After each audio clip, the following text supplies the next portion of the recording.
No, तुम समझ नहीं रहे हो, यहाँ पे कितने सारे लोग हैं इनके सामने। अरे कहाँ जा रहे हो? तुम पागल हो क्या? ये किसका बच्चा उठा लाए? इसमें किसी का बच्चा नहीं है, देख देख खाली है। खाली है तो फिर हमारे किस काम का? वहां भी तो बेकार ही पड़ा था, कम से कम हमारे किसके तो काम आएगा।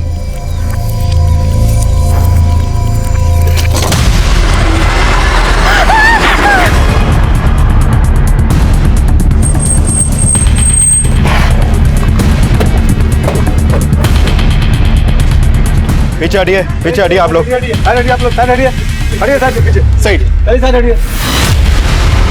सर हम झूठ नहीं बोल रहे, ये प्रेम वहाँ लवारिस पड़ा हुआ था। सोने सर, दोनों का फोन नंबर और एड्रेस लो।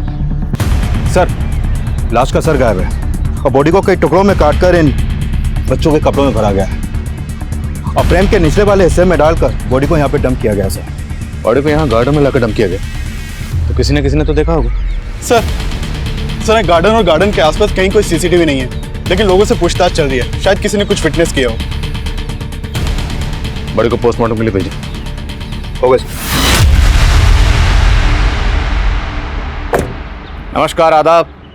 मैं inspector Adil Khan, crime petrol Dastak में आपका स्वागत करता हूं। मैंने अपने करियर में कई मर्डर केसेस सॉल्व किए, लेकिन यह केस काफी लिहाज से अलग था। लाश को ठिकाने लगाने के लिए कोई प्रेम का इस्तेमाल करे, ऐसा मैंने पहले कभी नहीं देखा था। और जो लाश हमें मिली थी वो मंजू शर्मा नाम की एक लड़की की थी।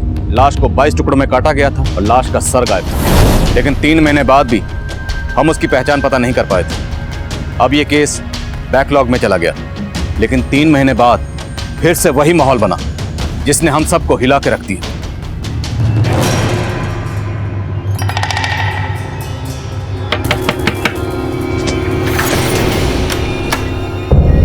नमस्ते भाई साहब, ये ना बच्चों के कपड़े हैं जी, एक से एक वैरायटी है जी मेरे पास, देखो आप। नहीं हमें नहीं चाहिए। अरे भाई साहब एक ले लो ना, सुबह से ना बौनी तक नहीं हुई है जी मेरी, देखो तो सही कितने सोने कपड़े हैं। ये बच्चों के कपड़े बेच रही, देखो कुछ चाहिए तो तुम्हें। ये ना मेरे पास बच्चों के कपड़े हैं जी, एक से एक वैरायटी है, देखो ये तो गुड़िया पे बहुत ही फबेगा जी, कितनी प्यारी बच्ची है। और प्राइस क्या है? अरे आप प्राइस की टेंशन ना लो जी, एक काम करो आस पड़ोस वालों को भी बुला लो, ज्यादा लोग लेंगे ना तो दाम कम कर देना है मैंने।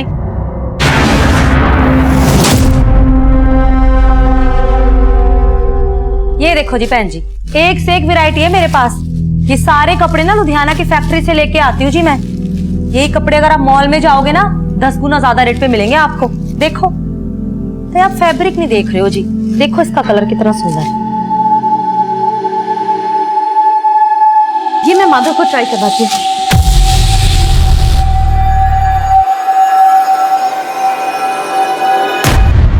बेटा मैं रोटी और ला रहा हूँ।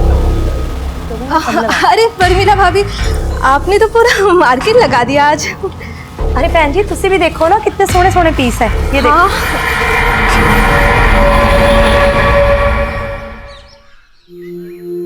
माँ, आखिर तुम्हें कितनी अच्छी मेहंदी लगी है, मुझे भी ऐसी मेहंदी लगवानी है। दीदी स्कूल में मेहंदी लगवाना अलाउड नहीं है, टीचर डांटेगी।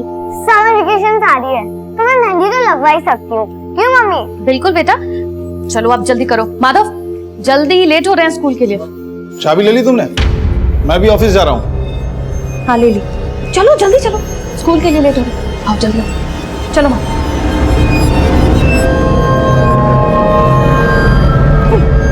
आराम से।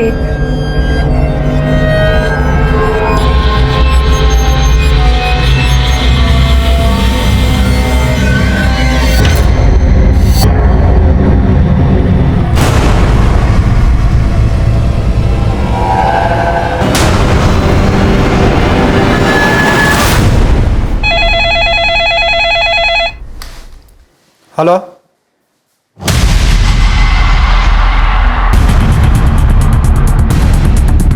चेक करो। सर, वो लावारिस बैग पड़ा देखा तो यहाँ के लोगों ने कंट्रोल रूम में फोन किया। हमने चेक किया तो देखा ये बैग लाश के टुकड़ों से भरा पड़ा है। सर ये देखिए, हाथों में मेहंदी लगी है, पक्का ये लाश किसी औरत की है। लेकिन सर इसका सर गायब है। 3 महीने पहले हमें प्राइम में जिस औरत की कटी हुई लाश मिली थी उसका भी सर गायब था। सर मॉडस ऑपरेंडी सेम है, लेकिन हम उस औरत की पहचान पता नहीं कर पाए थे, और यहाँ भी क्रिमिनल ने इस औरत की पहचान पता करने का कोई क्लू नहीं छोड़ा।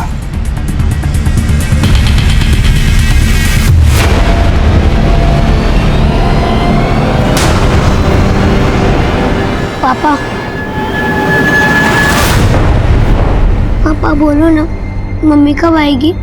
आ जाएंगी बेटा, जल्दी आ जाएंगी।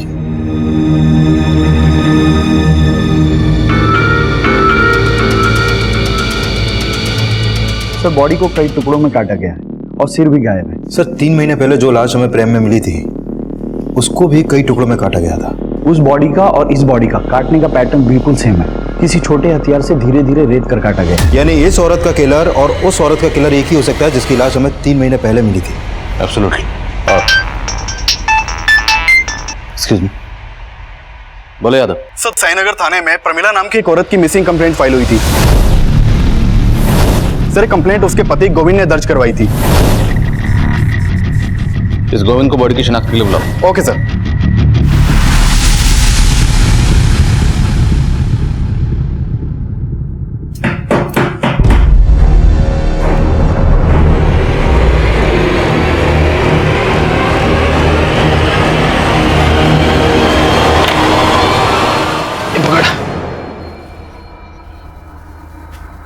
लुधियाना से तो तू कल ही निकल गया था और तू अब घर आया है।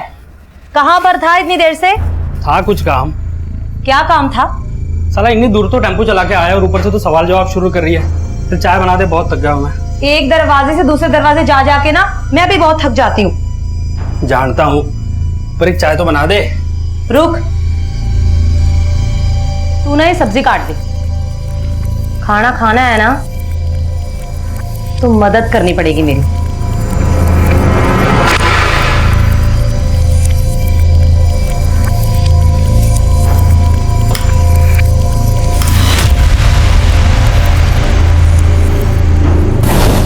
तुम्हें कितनी अच्छी मेहंदी लगी है, मुझे भी ऐसी मेहंदी लगवानी है।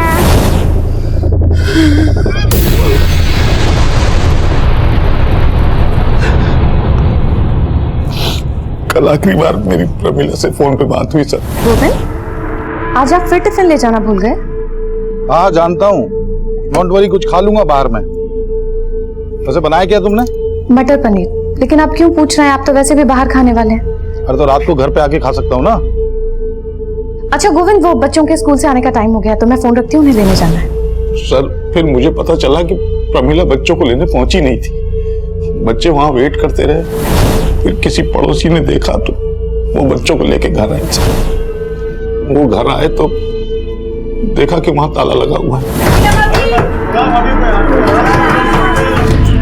अंदर तो मम्मी दिख ही नहीं रही है आंटी। फोन की बेल तो जा रही है। आंटी फोन की आवाज तो अंदर से आ रही है। तो प्रमिला फोन अंदर रख के कहाँ चली गई? एक काम करते हैं, प्रमिला के हस्बैंड को फोन करके उसे इन्फॉर्म करते हैं। फिर मैं घर आया, कुछ समझ नहीं आ रहा था सर। प्रमिला अचानक से। देखिए, जैसा आपने बताया कि आपकी पत्नी प्रमिला ने फोन करके आपको ये कहा कि वो बच्चों को स्कूल बस से पिक करने जा रही है, लेकिन अगर वो वहां नहीं गई तो और कहां जा सकती हैं? सर उसने फोन पे तो यही बोला था कि वो बच्चों को लेने जा रही, और वो अपना फोन घर पे क्यों छोड़ के गई? सर हो सकता है उसे लगा हो कि बच्चों को लेके वापस आना, तो छोड़ दिया। देखिए, अगर ऐसा है तो आपकी पत्नी के साथ जो भी हुआ है वो आपके घर से लेके उस रास्ते के बीच में ही हुआ है जहां पर स्कूल बस आपके बच्चों को ड्रॉप करती है। आपके बच्चे कहाँ?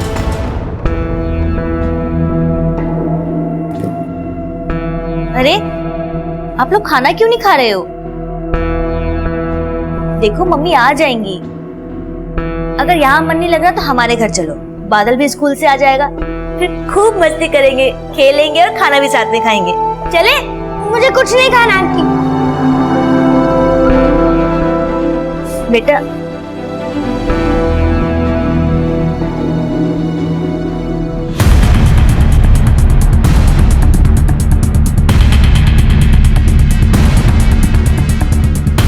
सर मैंने उस दिन दोपहर को प्रमिला को देखा था, वो कहीं बाहर जा रही थी।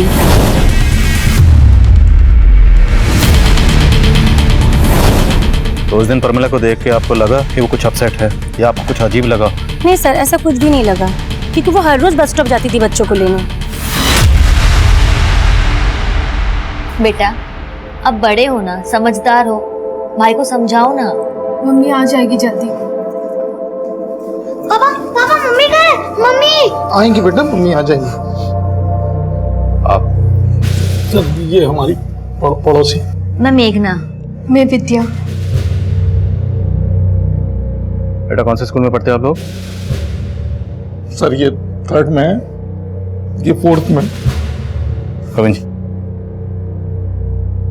देखिए आपकी पत्नी की लाश यहाँ से 10 किलोमीटर दूर सिनुजा में मिली। आपको किसी पर शक, किसी से कोई झगड़ा या दुश्मनी? नहीं सर, ऐसा तो कुछ समझ नहीं आ रहा। प्रमिला जी वर्किंग थी या हाउसवाइफ? सर थी तो हाउसवाइफ, लेकिन साथ साथ में शेरूल की मेंबरशिप ले रखी थी। शेरूल मतलब? शेरूल एंटरप्राइजेस।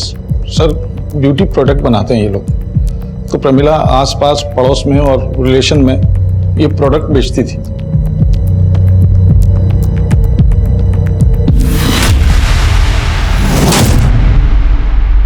सर, हमने प्रमिला के आस पड़ोस में कई लोगों से बात की। उनसे प्रमिला के पति गोविंद के एक अफेयर के बारे में पता चला। अफेयर? हाँ सर, एक्चुअली प्रमिला के पड़ोस में एक विद्या नाम की औरत भी रहती है। सर ये विद्या अभी 4 महीने पहले ही अपने पति के साथ वहां पर शिफ्ट हुई थी। इसका पति ऑफिस टूर पे ज्यादातर बाहर ही रहता है सर, और इस गोविंद का इस विद्या के घर में काफी आना जाना है। सर गोविंद और विद्या का पक्का अफेयर था, तभी तो प्रमिला को शक था गोविंद पर। शक? सिर्फ शक ही नहीं था सर, गोविंद और प्रमिला का तो आए दिन इसी बात पर झगड़ा होता रहता था। और सर प्रमिला के दोनों बच्चों को बस स्टैंड से विद्या ही घर लेकर आई। और विद्या का गोविंद से अफेयर है। तो गोविंद ने हमें ये बताया था कि प्रमिला ने सिर्फ फोन पर यह कहा था कि वो बच्चों को स्कूल बस से लेने जा रही, लेकिन हो सकता है कि प्रमिला ने गोविंद को ऐसा कुछ कहा ही ना हो, बल्कि इस गोविंद ने खुद प्रमिला को कहीं बुलाया और उसका कत्ल कर दिया। बुलाओ इन दोनों। Okay sir.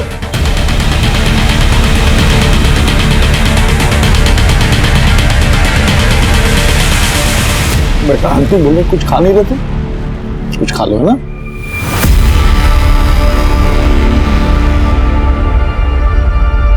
गोविंद जी आपको हमारे साथ थाने चलना होगा, और विद्या जी आपको भी। मुझे क्यों? थाने चलिए, बताते हैं। मेघना जी बच्चों का ख्याल रखना।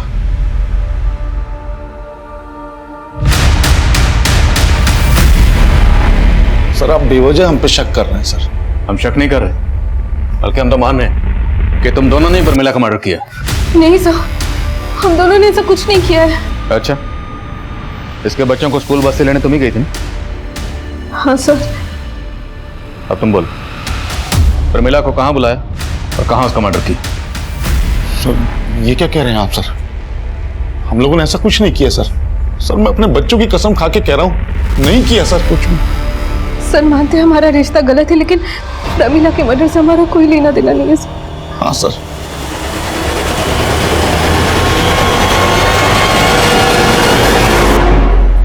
इस बार बिल्कुल रद्दी माल लेकर आया तो लुधियाना से, कोई माल खरीदने को तैयार नहीं हो रहा। ऐसा करेगा ना तो धंधा चौपट हो जाना है अपना। हाँ, घूर क्या रहा है? मारेगा मुझे? आराम से। आजकल ना बहुत गुस्सा आने लग गया तुझे। ठीक से रख सामान, काम में दिमाग लगता नहीं है तेरा बस।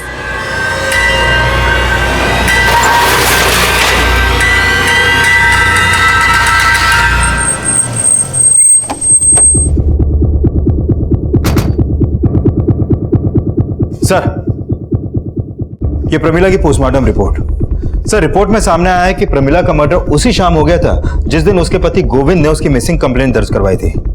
सर प्रमिला का भी उसके मर्डर से पहले रेप हुआ था।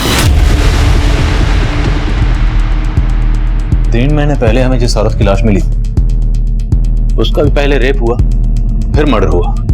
यस सर, काफी कुछ सिमिलर है। काफी कुछ सिमिलर है तो रेपिस्ट का डीएनए भी सिमिलर हो। डीएनए मैच करो। ओके सर जिस दौरान प्रमिला गायब हुई थी उस वक्त विद्या अपने घर पे नहीं थी और गोविंद भी अपने ऑफिस में नहीं था। इस विद्या और गोविंद की एक्टिविटी सस्पिशियस लग रही। मजिस्ट्रेट साहब से गोविंद की डीएनए लेने की परमिशन लो। Right sir. सर प्रमिला के कॉल रिकॉर्ड में एक नंबर सस्पिशियस मिला है। पिछले काफी समय से प्रमिला की शंकर नाम के एक आदमी से बातें होती थी। सर लेकिन सर इस शंकर का नंबर अभी बंद है। कौन है शंकर? सर शंकर शेरुल एंटरप्राइजेस में एरिया मैनेजर था और प्रमिला भी पहले वहीं की मेंबर थी।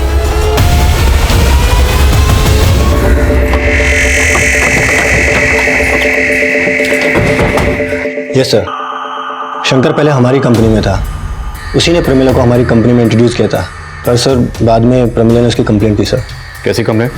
शेरुल एंटरप्राइजेस का जो प्रोडक्ट इस बार मेरे बनाए हुए मेंबर्स को अलॉट हुआ है वो नकली है। ये आपसे किसने कहा? अरे किसने कहा मतलब, मैंने खुद चेक किया है। देखिए मैम, आप इधर आइए। मुझे कहीं आने की जरूरत नहीं है, आप मेरी बात सुनिए। शेरुल एंटरप्राइजेस का टैग उस प्रोडक्ट पे है लेकिन प्रोडक्ट नकली है। देखिए मैम, आप आराम से बात कीजिए, मैं आपको प्रमिला की कंप्लेंट जायज़ थी सर। हमने इंक्वायरी की तो पता चला कि सिर्फ प्रमिला नहीं, ऐसी कई और औरतों को भी चीट कर रहा था। सर एक्चुअली शंकर थोड़ा सा कैरेक्टरलेस था। थोड़ा सा मतलब? Actually he is a womaniser. हमारे ऑफिस में काम करने वाली और भी कई फीमेल एम्प्लॉयज़ ने उसकी कंप्लेंट की। हमारी कंपनी की रेपुटेशन का सवाल था तो हमें उसे जॉब से निकालना पड़ा। आपने शंकर को जॉब से कब निकाला? यही कोई 15-20 दिन पहले। उसका फोन बंद है, उसका एड्रेस तो होगा आपके पास?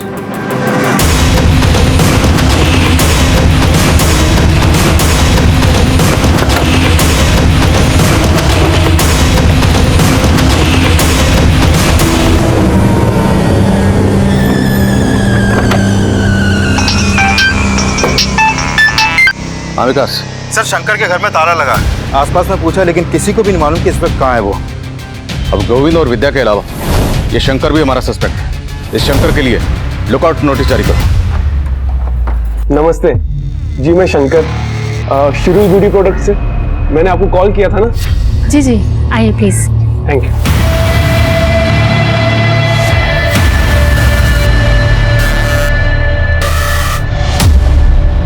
चाय कॉफी कुछ?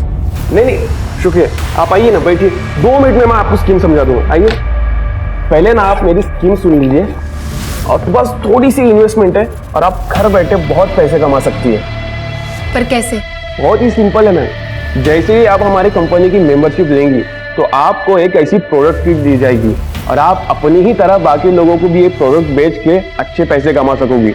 और हाँ मैम, हमारे कंपनी से आपको अच्छे बेनिफिट्स भी मिलेंगे और अच्छी मार्जिन भी मिलेगी।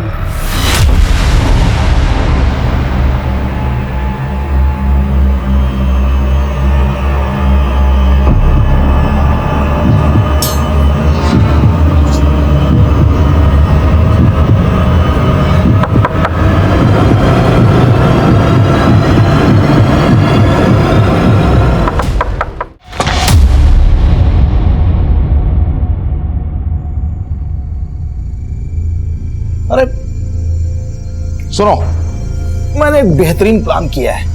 समर वेकेशन पे तुम दोनों को लेके शिमला चल रहे हैं घूमने, ठीक है? सबसे पहले खाना खाते हैं, खाना खाते खाते प्लान करते हैं। आ जाओ। पर पापा, मम्मी तो है ही नहीं, वो कब आएंगे? मम्मी आ जाएंगी बेटा, उससे पहले आ जाएंगी ना। झूठ बोल रहे हो आप, अब वो नहीं आएंगी क्योंकि आपने उनको मार डाला है। क्या बोल रही हो तुम्हें? किसने कहा तुमसे ये? सब यही कहते हैं कि आपने और विद्या आंटी ने मिलकर मम्मी को मार डाला। झूठ बोलते हैं सब बेटा, ऐसा कुछ नहीं किया। आप झूठ बोल रहे हो। अब आप हम दोनों को भी मार डालोगे ना? बेटा ऐसा मत बोलो। मुझे ऐसे बात नहीं करनी। चल माधव। तृप्ति, माधव, बेटा तृप्ति, बेटा बेटा दरवाजा खोलो तृप्ति। माधव,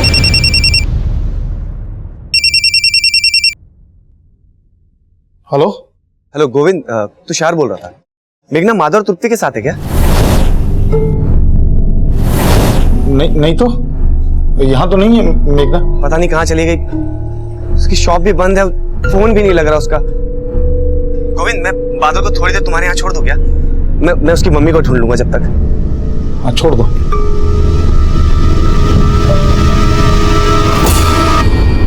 बहन जी, आप एक काम करो, ये बच्चा मुझे दे दो, आप ना आराम से देखिए। लो। अच्छा जी, संभाल।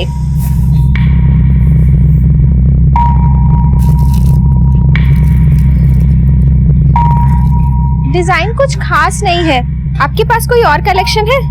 जी कलेक्शन तो बहुत है मेरे पास, लेकिन वो क्या है ना, जल्दबाजी में मैं लेके नहीं आ पाई। आप ना एक काम करो, आप ना मेरे गोदाम में आ जाओ, वहां ना आपको बहुत सारी वैरायटी देखने को मिलेगी जी।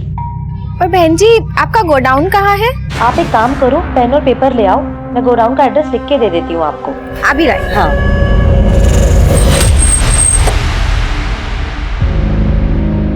सर, साईनगर थाने में जहाँ पर प्रमिला की मिसिंग कंप्लेंट फाइल हुई थी, वहाँ से एक इन्फॉर्मेशन आई है। उसी थाने में प्रमिला के मोहल्ले की एक और औरत की मिसिंग कंप्लेंट दर्ज की गई है। कौन औरत? सर ये मेघना बेस्ट। सर इस मेघना का प्रमिला के घर में काफी आना जाना था और ये कंप्लेंट मेघना के पति ने दर्ज करवाई है। सर साईनगर पुलिस को मालूम था कि हम प्रमिला मर्डर केस में उसके पति गोविंद पर शक कर रहे हैं, इसलिए उन्होंने हमें ये अपडेट दिया। विकास, इस मेघना के पति से भी मिलते हैं, देखते हैं वो गोविंद के बारे में क्या कहता है।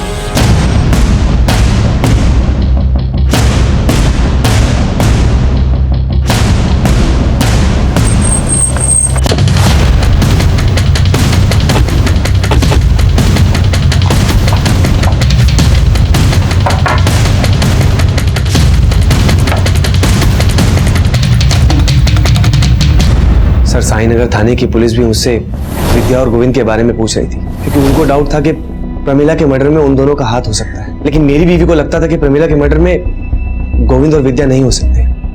आपकी बीवी मेघना के गायब होने के पीछे किसका हाथ हो सकता है? सर मुझे कुछ समझ में नहीं आ रहा। वो तो एक मामूली सी टेलरिंग शॉप चलाती थी, हमारी तो इतनी इनकम भी नहीं। ये शेरुल की ब्यूटी प्रोडक्ट्स आपके हैं? प्रमिला ने एक दिन अचानक मेघना को शेरुल ब्यूटी प्रोडक्ट की मेंबरशिप दिलवाई थी। मेघना मेंबर कब बनी? प्रमिला के मर्डर से कुछ दिन पहले ही प्रमिला ने उसे अपने बॉस से मिलवाया था। शंकर से? शायद, लेकिन फिर पता चला कि उनकी किट में सारे प्रोडक्ट फेक है। प्रमिला ने कहा था कि मेघना को अपने बॉस से सारे पैसे वापस दिलवा देगी, लेकिन प्रमिला हमें पैसे दिलवाती उससे पहले उसकी डेथ हो गई। मुझे लगा कि मेघना शंकर से मिलने उसके ऑफिस गई होगी, लेकिन मैंने जब वहां जाके पता किया तो पता चला कि शंकर को तो कुछ दिन पहले ही ऑफिस से निकाल दिया गया था और मेघना तो कभी ऑफिस गई नहीं थी। सर हम मानते हैं कि प्रमिला के साथ मेघना को भी शंकर ने चीट किया होगा, पर सर मेघना यहाँ कभी नहीं आई। और सर हम तो आपको पहले ही बता चुके हैं कि शंकर को हमने जॉब से निकाल दिया था। सर पहले प्रमिला का मर्डर और अब मेघना गायब, और इन दोनों का कनेक्शन इस शेरुल एंटरप्राइजेस से ही जुड़ा हुआ है। सर कहीं ऐसा तो नहीं कि प्रमिला की तरह इस मेघना को भी शंकर ने गायब किया हो? शंकर के घर पे ताला लगा हुआ है और उसका फोन बंद है। ये मेघना शंकर के टच में आई कैसे? मेघना के कॉल रिकॉर्ड निकलो, हो सकता है उसमें शंकर का कोई दूसरा नंबर। मंजू तब तक हमारे लिए एक अनजान लाश थी, और प्रमिला मर्डर केस का मंजू के केस से कोई ताल्लुक था या नहीं, ये तब हम श्योर नहीं थे। और प्रमिला मर्डर केस में हमें उसके हस्बैंड गोविंद का मोटिव नजर आ रहा था, और शंकर भी प्राइम सस्पेक्ट बन के सामने आया था। और अब मेघना मिसिंग केस भी मेघना मर्डर केस में तब्दील होने वाला था।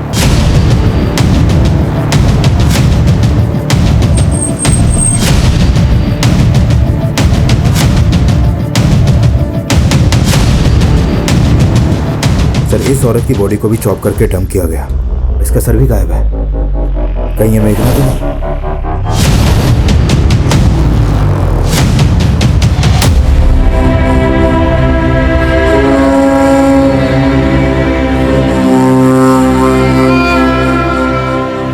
तीनों मर्डर्स में मॉडस ऑपरेंडी सेम है, तो कातिल भी सेम ही होगा। प्रमिला और मेघना के मर्डर्स में ये शंकर कॉमन, तो पूरे चांसेस हैं कि जिस औरत की लाश हमें 3 महीने पहले भी इस प्राइम में मिली थी, उसका कातिल भी यही शंकर होगा। सर शंकर का नेटिव एड्रेस कानपुर का है, वहाँ इसके पेरेंट्स रहते हैं, लेकिन ये काफी टाइम से कानपुर गए नहीं। लेकिन कानपुर पुलिस की इसके पेरेंट्स पे नजर है। इस शंकर का मिलना बहुत जरूरी है, इससे पहले कि किसी और औरत को अपना टारगेट बनाए। We have to catch him. Right sir. तुम बहुत मजाकिया हो। वैसे मुझे तुम्हारी स्किन पसंद है। और मैं क्या? अरे मजाक कर रहा था यार। वैसे अब तुम घर बैठे लाखों कमा सकती हो, क्योंकि अब तुम हमारी स्पेशल मेंबर जो बन गई हो। और स्पेशल मेंबर के लिए स्पेशल गिफ्ट। गिफ्ट? मेरे लिए?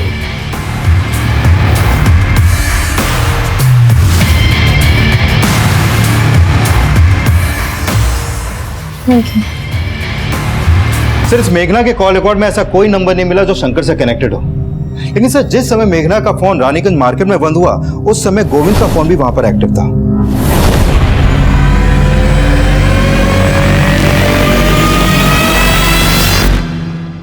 दीदी पापा झूठ नहीं बोल रहे, वो उनसे बहुत प्यार करते हैं और अब बिना वजह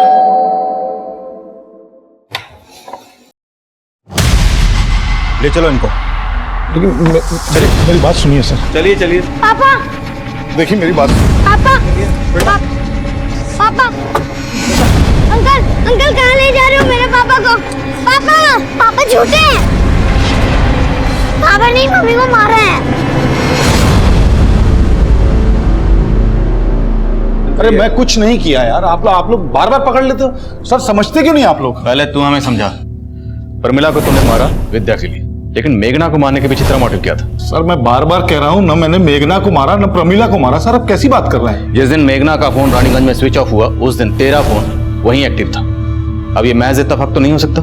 सर मैं रानीगंज मार्केट गया था, लेकिन मैंने रानीगंज मार्केट क्यों गया था? सर मुझे मेघना पे शक था, इसलिए मैंने सोचा कि कहानी मत सुना। मैं सच कह रहा हूँ सर। मुझे मालूम था कि मेरी पत्नी प्रमिला ने मेघना को अपना सूट सिलने के लिए दिया है, तो मुझे लगा जिस दिन वो गायब हुई है उस दिन उसकी दुकान पे जरूर गई होगी। और मैंने मेघना से बात भी की सर। मेघना जी, प्रमिला ने बताया था कि आपके यहाँ उसने सूट सिलने के लिए दिया था, तो आखिरी बार जब बच्चों को लेने आई होगी तो आपकी दुकान पे तो जरूर आई होगी। आप नहीं गोविंद भैया, वो मेरे पास नहीं आई थी।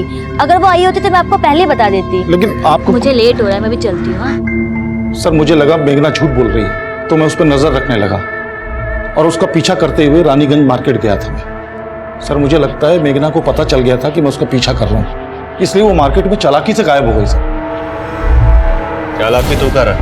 बोल, मेघना और प्रमिला को मारने के पीछे की असली कहानी क्या है? और विद्या को इसलिए फंसा रहा था ना ताकि पहले उसका रेप करे फिर मर्डर। सर क्या कह रहे हैं सर? मैंने ऐसा कुछ नहीं किया, मैं बार बार आपको बोल रहा हूँ सर। तेरी डीएनए रिपोर्ट से साफ हो जाएगा कि तूने मेघना का रेप भी किया है। सर ज्यादा मत देना। सर मेरी बात का हम यही अंदाजा लगा रहे थे कि बाकी विक्टिम्स की तरह मेघना का भी रेप हुआ होगा, पर पोस्टमार्टम रिपोर्ट ने हमारे इस अंदाजे को गलत साबित कर दिया। मेघना का रेप नहीं हुआ था। पोस्टमार्टम रिपोर्ट हमें उलझा रही थी क्योंकि मेघना का कत्ल बिल्कुल वैसे ही हुआ था जैसे मंजू और प्रमिला का हुआ था, और उन दोनों का रेप भी हुआ था। उन दोनों की बॉडी पर मिला डीएनए रेपिस्ट के डीएनए से मैच हो गया था, और शक की बुनियाद पर हम गोविंद के डीएनए को उस डीएनए से मैच करवा रहे थे। शंकर की तलाश अब भी जारी थी क्योंकि शंकर का कनेक्शन मेघना और प्रमिला दोनों से नजर आ रहा था। हम मेघना और प्रमिला से जुड़ी हर छोटी से छोटी बात पता करने में लगे हुए थे, और इसी तफ्तीश के दौरान हमारी नजर में 2 सस्पेक्ट आए। सर प्रमिला के घर में एक औरत आती थी जो छोटे बच्चों के कपड़े दिखाती थी यहाँ पे, और साथ में उसका पति भी आता था टेम्पो में। पर प्रमिला के मर्डर के बाद वो दोनों अचानक आना बंद कर दिया। लाश के टुकड़ों को 4 से 6 साल के बच्चों के कपड़ों में छुपाया गया। अच्छा कौन थी वो औरत, कुछ मालूम है तुम्हें? सर वो बोलती थी कि लुधियाना में किसी फैक्ट्री से वो सामान उठाती है और इधर लाके बेचती है। सर जो औरत प्रमिला और मेघना के घर बच्चों के कपड़े बेचने जाती थी उसका पता चल गया। चित्रा नाम है उसका, और उसके पति का नाम है नवीन। सर ये दोनों हस्बैंड वाइफ आसपास की कॉलोनियों में डोर टू डोर जाकर कपड़े बेचते हैं। चित्रा और नवीन रहते कहाँ? सर ये लोग मुकुंद नगर में रहते हैं। ये मुकुंद नगर रानीगंज के पास ही पड़ता है जहां पर मेघना का फोन बंद हुआ था। मिलते हैं इस मियां बीवी से।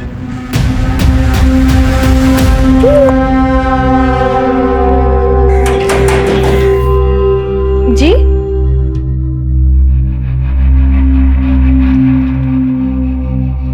जी बोलिए।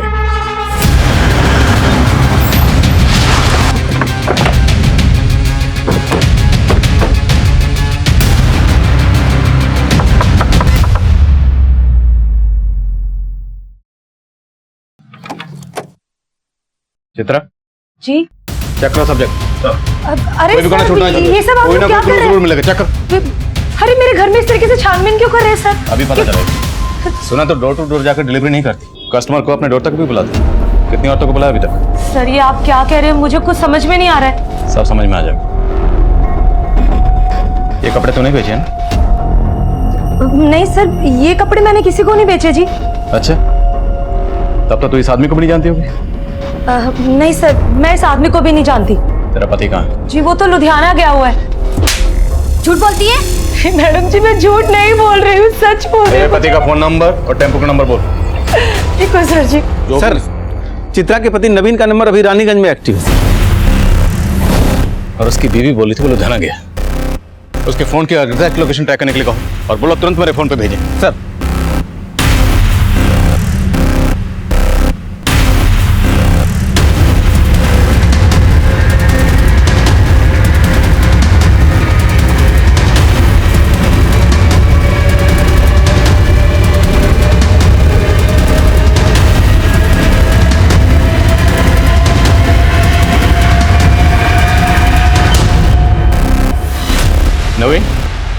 जी साहब बोलिए।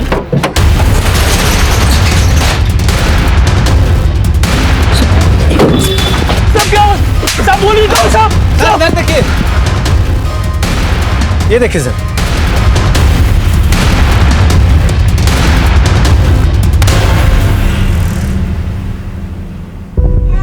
ये बच्चा कहाँ से आया? साहब मुझे नहीं पता है बच्चा मेरे टेम्पो में कैसे आया साहब। तो औरतों का रेप और कत्ल करने के साथ साथ बच्चे भी चुरा के बेचता है। साहब मैं सच बोलता हूँ, पता नहीं बच्चा कैसे आया टेम्पो में साहब।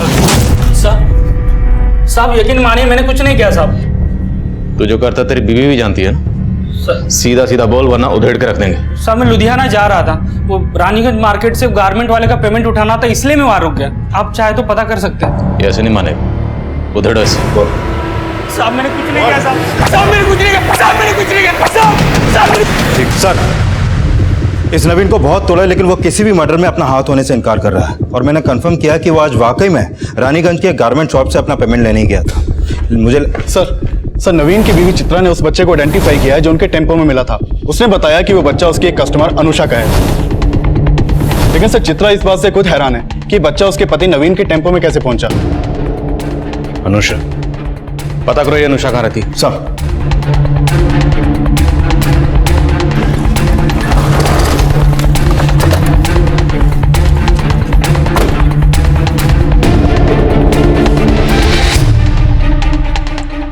सर अनुषा विधवा है, यहाँ अपने बच्चे के साथ अकेली रहती है।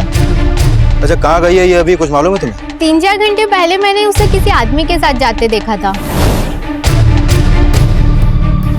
कौन था वो आदमी, जानती हो उसे? चेहरा तो याद नहीं, पर उसे देखकर लग नहीं रहा था कि उसे कोई जबरदस्ती ले जा रहा है। वो खुद उस आदमी के साथ गई थी। अच्छा इस अनुषा का नंबर है तुम्हारे पास?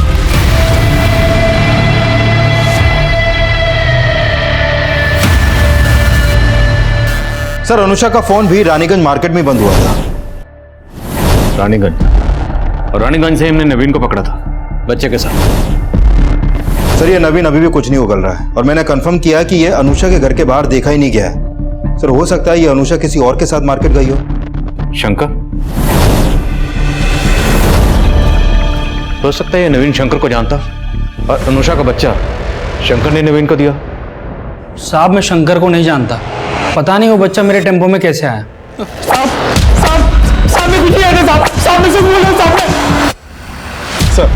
सर शंकर के पेरेंट्स का नंबर हमारी सर्वेलेंस पे था।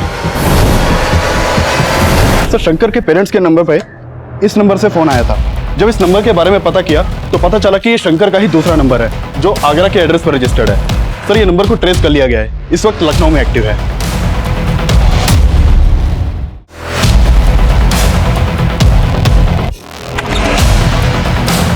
शंकर कहाँ? क्या बात है सर? क्या करो? बात क्या है? अंदर चेक करो, सब जगह चेक करो। क्या कर रहे हैं ये?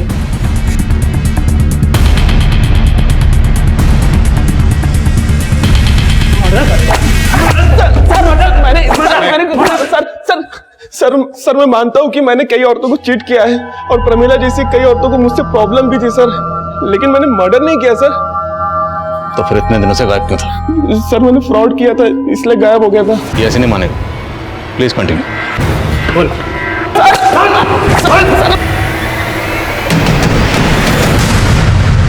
तृप्ति बेटा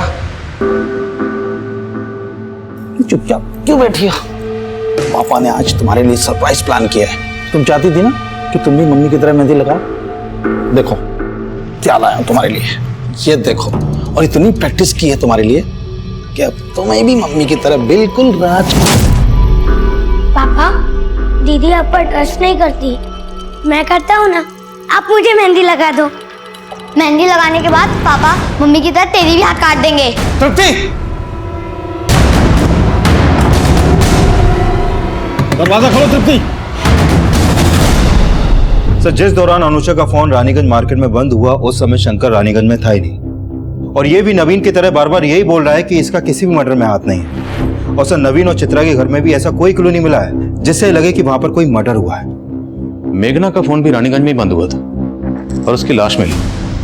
अनुषा का फोन भी रानीगंज में ही बंद हुआ, अनुषा गायब होगी और इसका बच्चा हमें मिला रानीगंज में ही नवीन के टेम्पो में।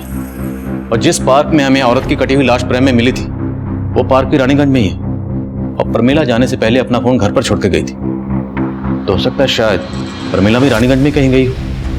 तो रानीगंज में ऐसा कोई ठिकाना है जहां पर्पसली इन औरतों को पहले बुलाया जाता है, फिर रेप किया जाता है, उसके बाद उनका मर्डर। पर सर रानीगंज काफी बड़ा एरिया है, वो कहाँ जाती थी ये पता करना आसान नहीं होगा।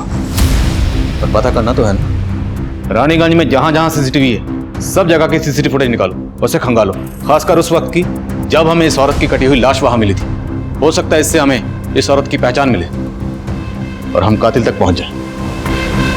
हम अब भी ऐसी कई कोशिशें कर रहे थे जिनको अंजाम तक पहुंचाना आसान नहीं था, लेकिन इन कोशिशों के कुछ नतीजे हमारी टीम का हौसला बढ़ा रहे थे।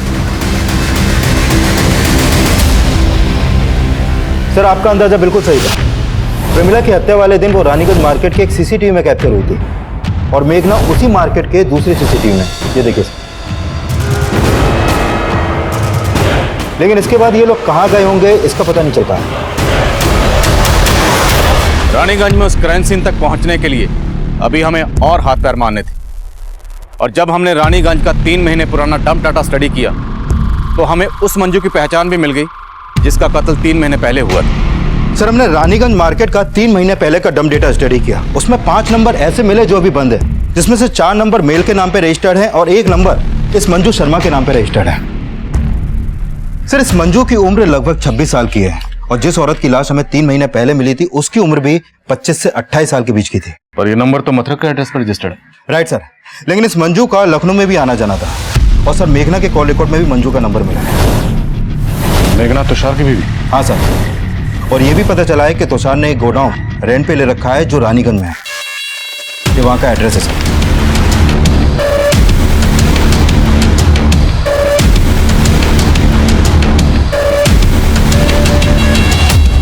साला सारा कसूर मेरी खोपड़ी का है। सेक्स के सिवाय मुझे कुछ दिखता ही नहीं। बागपत में इसी आदत ने 2 औरतों को मरवा दिया था मुझसे। मेघना को मुझ पे शक होने लगा तो मैंने उसे ऐसा घुमाया कि वो मुझ पे विश्वास करने लगी और मेरे साथ यहाँ लखनऊ शिफ्ट हो गई। यहाँ आकर उसने सिलाई की दुकान खोली और रानीगंज में गोडाउन भी ले लिया। मंजू मेघना की कजन थी और जब मंजू यहाँ से मथुरा वापस लौट रही थी तो वो मेरा पहला टारगेट बना। आओ बैठो, मैं छोड़ दूँ। मुझे सिर्फ 2 मिनट का काम है, फिर मैं तुम्हें बस स्टॉप पे छोड़ दूंगा। ठीक है। एक काम करो ना, तुम भी अंदर ही आ जाओ। उस दिन मैं पार्क के पीछे वाले तालाब में मंजू की लाश को फेंकने जा रहा, लेकिन पार्क में एंटी रोमियो स्क्वाड का छापा पड़ा था, इसीलिए मैं डर के प्रेम पार्क में छोड़ के चला गया था। और फिर मंजू के बाद प्रमिला? तुषार भैया मेघना? प्रमिला, मेघना तो रानीगंज गई है। रानीगंज? रानीगंज में हमारा एक गोडाउन है, तुम्हारा सूट भी शायद वहीं सिल के रखा हो। मैं आपको एड्रेस दे देता हूँ।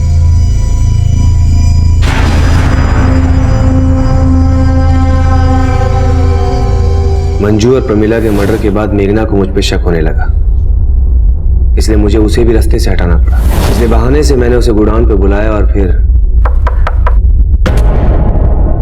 मेघना के मर्डर के बाद मैं डर गया था कि मैं फंस जाऊंगा, इसलिए खुद को बचाने के लिए मैंने एक तरफ शंकर का नाम लिया, दूसरी तरफ मैं नवीन और चित्रा के लिए गड्ढे खोद रहा था, क्योंकि पहले भी मैंने उन्हें रानीगंज में देखा था। उनका घर गोडाउन के बिल्कुल नजदीक था और फिर एक दिन मैंने प्रमिला के घर उनको देखा। मैं अगला टारगेट अनुषा को बनाने वाला था और फिर उसके घर के बाहर भी नवीन और चित्रा को देखा। मैंने सोचा कि अगर मैं अनुषा के साथ कुछ भी करता हूँ तो नवीन और चित्रा को फंसा के खुद को बचा सकता हूँ, इसीलिए पूरी प्लानिंग के साथ मैं अनुषा के घर पहुंचा। जी बोलिए। आप चित्रा के गोडाउन में कपड़े देखने के लिए आने वाले थे ना? हाँ। लुधियाना से नया स्टॉक आ गया है। मैं अनुषा को बहाने से गोडाउन में ले गया, पहले रेप किया और फिर मर्डर करके उसके शरीर के टुकड़ों को फ्रिज में रख दिया। मैं उसकी बॉडी को ठिकाने लगाता उससे पहले ही तुषार एक के बाद एक जुर्म किए जा रहा था और हैरान करने वाली बात यह थी कि तुषार की पत्नी मेघना को अपने पति के इन जुर्मों की हर मोड़ पर दस्तक मिल रही थी, लेकिन उसने इस दस्तक को नजरअंदाज किया। उसकी कजन मंजू पिछले 3 महीने से गायब थी और उसे यह भी अंदाजा था कि हो सकता है मंजू का कत्ल उसके पति तुषार ने किया, लेकिन फिर भी उसने इस बारे में पुलिस को कुछ नहीं कहा, जिसका नतीजा यह निकला कि मंजू और प्रमिला के कत्ल के बाद तुषार का वो घिनौना राज मेघना के कत्ल की दस्तक बन गया। अनुषा ने एक अजनबी की बात पे भरोसा किया, वो उस जुर्म की दस्तक को महसूस ही नहीं कर पाई और नतीजा ये हुआ कि उसका बच्चा अनाथ हो गया।